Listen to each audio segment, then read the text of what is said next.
his training camps were the stuff of legend.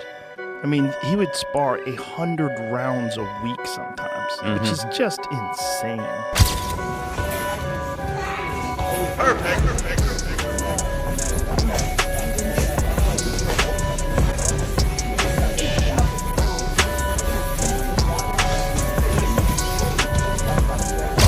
So who do you like in Canelo versus Crawford? Well, I'm a giant Crawford fan because I think he's the best switch hitter since Marvin Hagler. I also think he's one of those guys that if you tell him he can't do something, he wants to show you in SHOCKS. 1000%. Joe Rogan has weighed in on Terence Crawford's intense training ahead of his clash with Canelo Alvarez, calling it monster preparation. He praised Crawford's elite switch-hitting ability and in-ring adaptability, suggesting these tools could help neutralize Canelo's raw power and vast experience, despite the clear size difference. Crawford's about to fight. Yes, he's going to fight Canelo. I just hope he's big enough. I hope he's big enough to keep that dude off him because Canelo hits so hard, man. That's one dude that, like, I believe all the shit he be talking. Crawford? Yeah. Yeah. Oh, he's good. He don't just be saying shit. They tried to say that like Errol Spence was damaged because of what Crawford did to him because he was damaged from the car accident. I'm like, maybe. Or maybe Crawford would have done that for years. I think he's that good. He's just so skillful. He's so slick. And when he gets, and he's also the best guy in the sport at switch hitting. He'll go from southpaw to orthodox and be just as good and trip you up. Like you think he's going to start southpaw, he starts orthodox.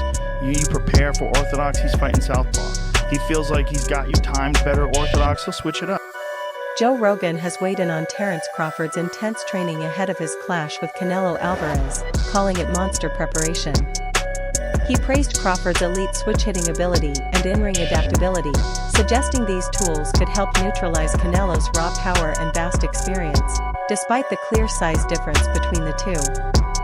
However, Rogan also expressed concern that Crawford must be physically strong enough to absorb Canelo's punishment. Which I think is really interesting, the Crawford-Canelo fight. Beyond interesting, fascinating. Because how does Crawford compete with that size? Crawford is leapfrogging. He goes to super middleweight. 47 to 54 and now to 68. And the Madrigal fight in 54 is a difficult fight. Yeah. So who do you like in Canelo versus Crawford? Well, I'm a giant Crawford fan because I think he's the best switch hitter since Marvin Hagler. I also think he's one of those guys that if you tell him he can't do something, he wants to show you. Perfect. 1000%. I also think Canelo is slowing down. Canelo is more of a one-punch fighter now than the combination fighter he was when he was young. He uses strength and conditioning. There's very few fighters that just train using skill, just train skills. Like George St. Pierre did that for a certain period of his career. I wonder if there's anybody left in boxing who trains just using the gym skills. There were a lot of them when I was first involved in the sport who would never have touched a weight. Right. You know, they subscribed totally to the notion that that was negative. Right. And it's the worst case. I mean, they definitely did calisthenics, but that was it. It was just body weight exercises. You know, which brings us to Crawford, which I think is really interesting. The Crawford-Canelo fight. Beyond fascinating. Because how does Crawford compete with that size? And, you know, we have to recognize, okay, well, when Canelo fought Floyd, it was 152 pounds, right? So he had dropped down, which was a struggle for him, which is why Floyd was so brilliant in getting him to go down to 142, because he knew he would be drained. 52 or 54? Joe Rogan has weighed in on Terence Crawford's intense training ahead of his clash with Canelo Alvarez, calling it monster preparation. He praised Crawford's elite switch-hitting ability and in-ring adaptability, suggesting these tools could help neutralize Canelo's raw power and vast experience, despite the clear. When you look at the elite of the elite boxers, to a man, to every one of them, they're disciplined and they stay focused. I'm so excited to see this fight with Canelo Alvarez because I think that the Saudi Arabians have so much money. They're throwing so much money at boxing, and the guy who's the head of boxing over there wants to make that fight happen. I think Terence Crawford, forget about the three-weight classes. I think he could beat Canelo. I think he can too. Joe Rogan has weighed in on Terence Crawford's intense training ahead of his clash with Canelo Alvarez, calling it monster preparation. He praised Crawford's elite switch-hitting ability and in-ring adaptability, suggesting these tools could help neutralize Canelo's raw power and vast experience, despite the clear size difference between the two. However, Rogan also expressed concern that Crawford must be physically strong. Practicing it, that was something that I had the cast on, I was like, man, I love the gym so much.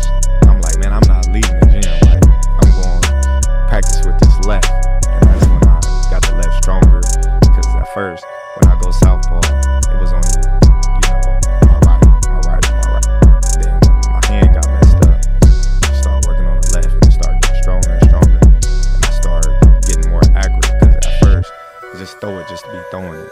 And then, it just got to a point where my left was actually way stronger than my right. Teddy Atlas views the Canelo vs. Crawford clash as a classic battle of size versus speed. While Canelo brings raw power and the advantage of fighting in his natural weight class, Crawford may hold the edge in agility, ring IQ, and tactical nuance. Atlas compared the matchup to Manny Pacquiao's stunning upset over Oscar de la Hoya, highlighting Crawford's elite instincts, precise timing, and elusive style. Despite Canelo's established dominance at higher weight divisions, Atlas believes Crawford is very, very special, a fighter capable. Maybe he's a little overrated.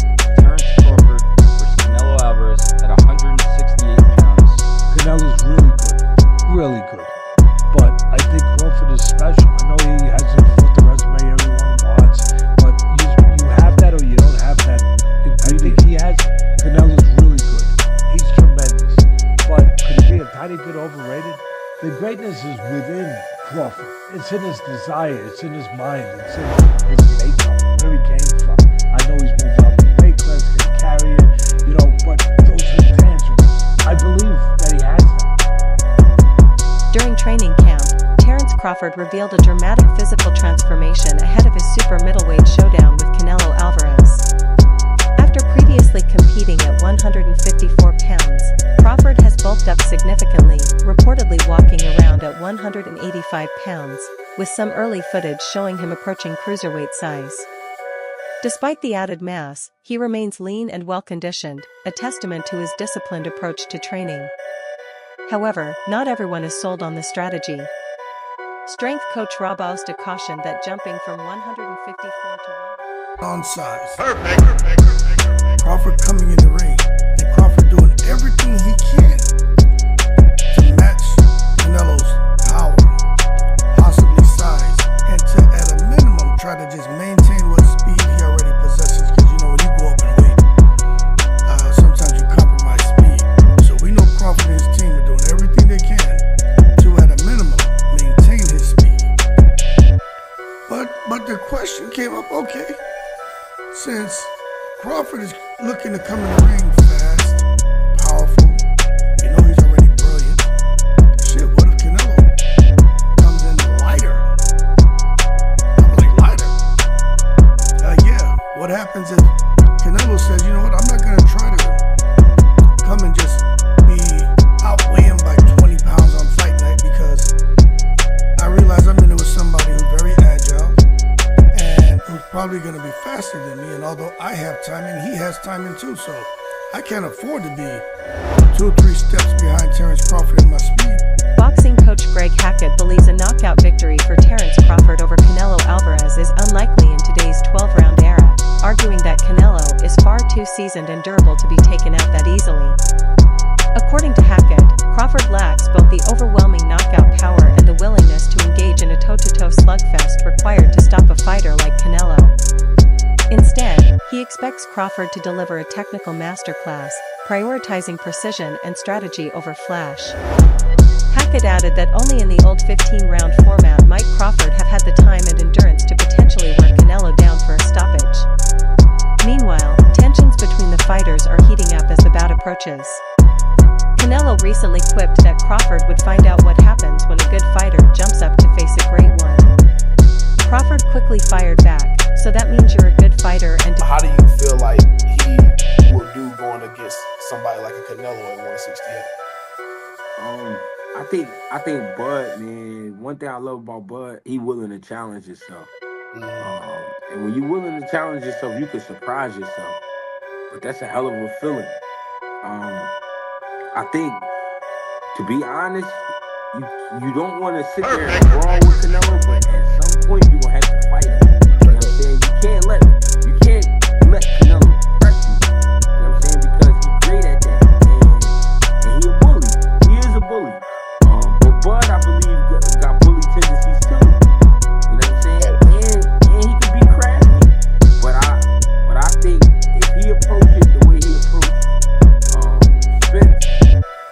a way better fight than people think.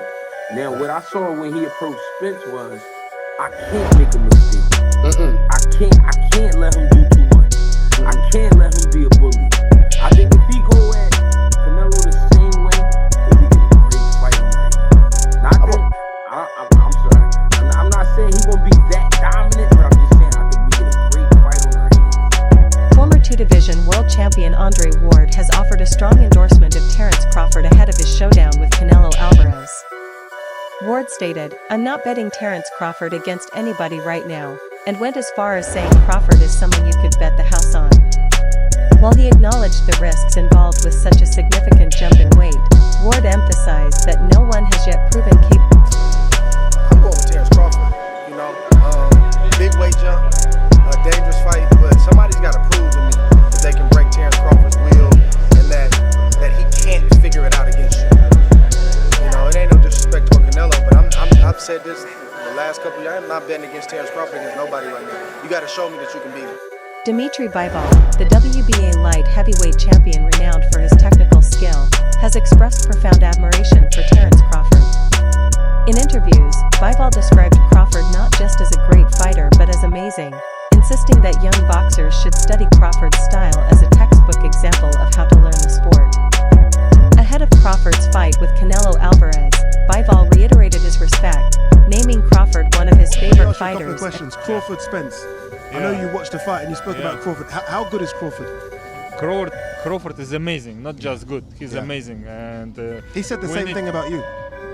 Thank you, Terence. But I think he should be in the book for really. Is that good? How to learn boxing. You know. Really. He's very good. Perfect. I like to watch his fights. Pound for pound number one. Yeah, probably he is now because he is undisputed champion in 2 weight classes. It's crazy. It's a great fight. To be honest, I didn't see, I think, Crawford in real life. I don't know how big he is.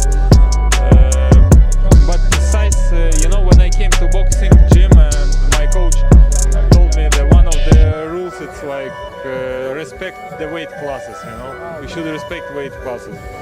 But he has a very good skill. He's one of my favorite fighters, active fighters. Bernard Hopkins believes that Terence Crawford's dominant win over Errol Spence Jr. had significant and lasting effects. He argued that the punishment Spence took in that fight was so severe it effectively cost him the equivalent of 4 future fights, prematurely aging the former champion and impacting his performance and durability going forward. Hopkins also suggested that the psychological and physical toll from that brutal encounter would continue to affect Spence's career trajectory long after the loss. This view highlights Crawford's exceptional. Believe Crawford, even though fought twice, throughout the year, Crawford, look where he beat. Undisputed. Look where he beat. Look where he beat. What he did to Spence, and how he did it. That's 3 fights to me. And it took 4 fights out of Spence, right? I'm a fighter, so I can tell you when you get punished like that. Yeah, I was there ringside watching the fight. It was different. You don't see the years right now, but it sort of takes something out of that person going forward. They still can beat some fights, but it really could have bruised them. You ain't see Spence fight yet, did you? No. Did you hear him name opponent for him to potentially fight? It's been quiet. You see the